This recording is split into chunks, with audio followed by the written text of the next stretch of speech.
Hello दोस्तों। तो बहुत सारे बच्चे परेशान थे कि पटवारी की तैयारी तो कर रहे हैं सर, पर जितना हमको आता है उतना तो आता है, पर जो नहीं आता वहां पर कैसे तुक्के मारें। अब तुक्के लगाना क्योंकि माइनस मार्किंग नहीं है, माइनस मार्किंग होती तो हम इसकी बात करते ही नहीं। माइनस मार्किंग नहीं है तो जो आज मैं सिखाने वाला हूँ वो चीज आपको बहुत काम आने वाली है। ये चीज जो आज सीखने वाले हैं ये पढ़ने वाले के लिए भी जरूरी है, ना पढ़ने वाले के लिए तो है ही, पर पढ़ने वाले के लिए भी जरूरी है। जो पढ़ने वाला जिसके नंबर अगर 150 नंबर भी आ रहे हैं तो ये इसको देखने के बाद 5 से 10 नंबर 15 नंबर आपको इंक्रीजमेंट दिखेगा, ये गारंटी है। क्योंकि आज जो हम बात करने वाले हैं थोड़ी सी रिसर्च पे एक्सपीरियंस पे बेस्ड है। ये लॉजिकली ये चीजें बताई गई हैं, मेरे द्वारा नहीं, बहुत सारे जो माइंड मैपिंग वाले लोग होते हैं उन्होंने भी ये चीजें बताई हैं। तो कुछ बच्चों की हेल्प हो सके इसी के लिए वीडियो बनाया जा रहा है। आप 100% इसका सहारा ना लें, जहां इसका सहारा वही बच्चे लें जो बच्चे पहले से थोड़ा बहुत कुछ जानते हैं। आपने कुछ जाना ही नहीं और सिर्फ यही सीख के आप पटवारी बनना चाह रहे हैं तो आप पटवारी तो छोड़िए, आप चौकीदार भी ना बन पाएंगे। ठीक है, तो बात कर रहे हैं पटवारी की तुक्का ट्रिक, 200% आंसर निकलेगा। अब बात कर रहे हैं तो समझिए कि ये कहां पर लगाना है। कुछ ऐसी चीजें हैं कि आपको पहले ही क्लियर कर दूं। हम जो पेपर में कुछ ऐसी बातें हैं, पेपर जब लगाना बच्चे चालू करते हैं तो सबसे पहले वो फॉलो करते हैं सीक्वेंस का। किसका फॉलो करते हैं? सीक्वेंस। शुरू के 1 नंबर से सेट लगाना चालू करते हैं और आखिरी तक सेट लगाते हैं और उनका टाइम हो जाता है खत्म।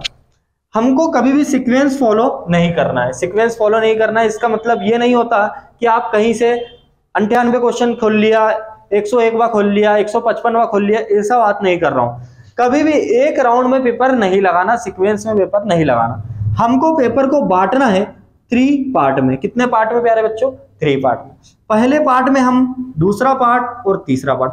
कोई भी पेपर बनता है तो एक बात दिमाग में बिठा लेना, कोई भी पेपर बनता है वो 3 पार्ट में बनता है। पहला पार्ट होता है इजी, दूसरा पार्ट होता है मॉडरेट और तीसरा पार्ट होता है टफ क्वेश्चंस का।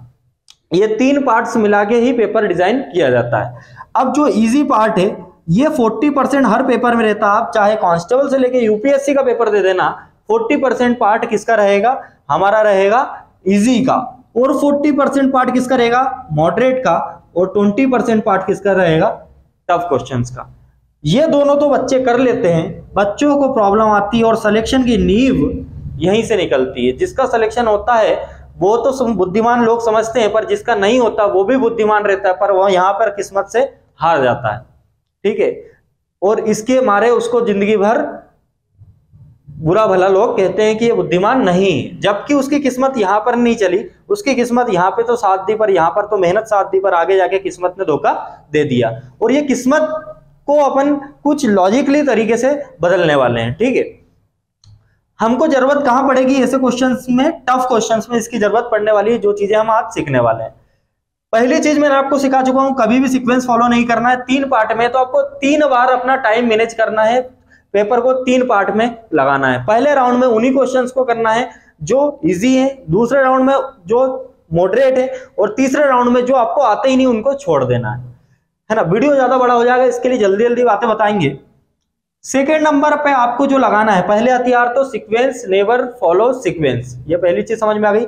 सेकेंड नंबर पे जो बात करने वाले हैं एलिमिनेशन की। किसकी बात प्यारे बच्चों? एलिमिनेशन टेक्निक की। तो एलिमिनेशन टेक्निक क्या होती है? अगर आपको 4 ऑप्शन मिलते हैं, A B C D, 4 option मिलते हैं और आपको पता है कि 2 आंसर्स तो है ही नहीं इस क्वेश्चंस के, जो 2 आंसर, चारों ऑप्शन में 2 आंसर के बारे में जानकारी होगी आपको, और वो आपको दावे से कह सकते होंगे कि इस क्वेश्चन के आंसर ये दोनों नहीं हो सकते, तो आपके पास सिर्फ प्रोबेबिलिटी किसकी बचती है? 2 ऑप्शंस की। ये होती है दूसरी टेक्निक, तुक्का लगाने की। ठीक है, तीसरी जो टेक्निक है हमारे पास, तीसरी जो टेक्निक है वो कोई नहीं बताएगा, ये 2 तो लोग बता देंगे, पर तीसरी जो मैं टेक्निक बताने वाला हूं वो आम लोग नहीं जानते। बेसिकली एग्जाम्स में देखा गया है 4 ऑप्शंस में अगर आप लगा के आज भी देख लेना, कोई सा सेट, पेपर के सेट लगाना है आपको, किसी बुक को, किसी राइटर के सेट नहीं लगाना, जो पेपर आया है प्रीवियस उसको उठा के देखना है आपको। जो ए ऑप्शन है बहुत रेयर केस में रहता है। रेयर मतलब आप समझ चुके हैं कि बहुत कम चांस होते हैं कि ऑप्शन ए वाला सेट करके रखता है एग्जामिनर, ऐसा नहीं होता। ए ऑप्शन बहुत कम सही होता है, इतना क्लियर है। ये बेसिकली रिसर्च पे बेस्ड है पूरी चीजें, आपको लगा के देख लेना, आप ट्राई करके देख लेना, ठीक है। और डी ऑप्शन भी बहुत कम होता है। ज्यादातर जो 2018 के बाद पेपर हुए हैं उनके आंसर देखने को मिल रहे हैं बी और सी। अब बच्चे होते क्या हैं, इतना तो सोच लेते हैं कि ए और डी नहीं लगाना है, तुक्के जहां पे बन रहे सवाल वहां पे नहीं लगाना है, जहां पर नहीं बन रहे वहां की बात हो रही है, ठीक है। जो नहीं आता वहां से किस्मत को कैसे बदलना है। अब यह बी और सी है तो आप लगाओगे किस पे, आपका माइंड किस पे करेगा, सी पे, जबकि आंसर निकलता है बी। समझे, आपका माइंड जो तरफ जा रहा है एग्जामिनर आपको वही मोड़ना चाहता है जहां पर आप गड्ढे में जाओ, पर आपको गड्ढे में बचना है तो आपको ऐसा पत्ता उठाना है जहां से आपकी किस्मत बदले। तो ज्यादातर देखा गया 2018 के बाद के पेपरों में टीसीएस ने जो भी पेपर लिए हैं उनमें बी ऑप्शन ज्यादा माना गया है। आप लगाओ या ना लगाओ, मेरा काम है बताना, ठीक है। हर व्यक्ति नहीं करेगा, पर जो करेगा उसको प्रॉफिट मिलेगा। ए से लगाने से बेहतर है बी लगाना, ठीक है, क्योंकि उसको मालूम है कि गधे होन क्या मारेंगे, ए। इसी तरीके से मारते ना, तुक्का आदमी मारता कैसा, ए खट से ए मार देता, वो ए के चक्कर में उसका ई भी चला जाता है, ठीक है। तो आंसर क्या होता है, ज्यादातर चांसेस बी के होते हैं। ये 3 कंडीशन मैंने आपको बता दी, और चौथी एक और कंडीशन होती है जो आप सबको पता है। वो चौथी कंडीशन होती है हमारी आंख बंद करके तुक्का, उसको कहते हैं तुक्का, और वही हमको नहीं करना है, ठीक है। हमको क्या करना है, रिसर्च पे बेस्ड आंसर्स पे लगाना है, ना कि अपने मन के गणित पे जाना है। तो आपको समझ में आ गया है कि ज्यादातर क्या है, एलिमिनेशन चेक करना है, 3 राउंड पेपर मारना है, और ज्यादातर केसेस में ये देखा गया है बी। एक और 5वीं चीज में बता देता हूं, जो चीज स्क्वायर क्यूब इनके जैसे दिखे, मतलब स्क्वायर क्यूब दिखे, आंसर मोस्ट पॉपुलर आंसर वही होते हैं। जैसे 3 आंसर दिए मैंने, 40, 42, 35, 36, तो आंसर क्या होगा, ठीक है। ये चीजें वही समझ पाएगा जिसने मॉक टेस्ट खूब दिए हैं, एक्सपीरियंस किया है लाइफ को, वो समझ पाएगा, ठीक है। कम दिमाग वालों का खेल नहीं है। अब छठवें की बात करते हैं हम।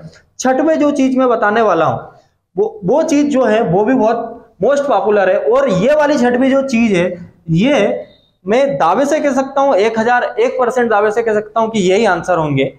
जिस भी ऑप्शन में आपको ऑल द अबव आंसर दिखे और नन ऑफ दिस दिखे, हमेशा 99.99% गारंटी होती है कि उसके आंसर्स यही होंगे। चारों ऑप्शंस में या तो उपरोक्त सभी लिखा हुआ मिल जाए या इनमें से कोई नहीं मिल जाए। इतना तजुर्बा ये मैंने अपने हिसाब से बता दिया। अब अपनी जिंदगी, आपकी जिंदगी, सबकी जिंदगी, जिसको जो लगे वो कर सकता है। तुक्के मन से नहीं मारे जाते, तुक्के दिमाग से मारे जाते, ठीक है। तो इतना ही कहना चाहेंगे, क्योंकि 5 नंबर पटवारी में आदमी को पटवारी बना देगा और 5 नंबर पीछे आदमी को शादी भी नहीं होने देगा, ठीक है। रोडपति और नहीं तो करोड़पति। मिलते हैं, चैनल को सब्सक्राइब जरूर करें। इधर घुमा दो इनको जरा, बाय बाय कर देते हैं। हाँ कैमरामैन आ जाइए।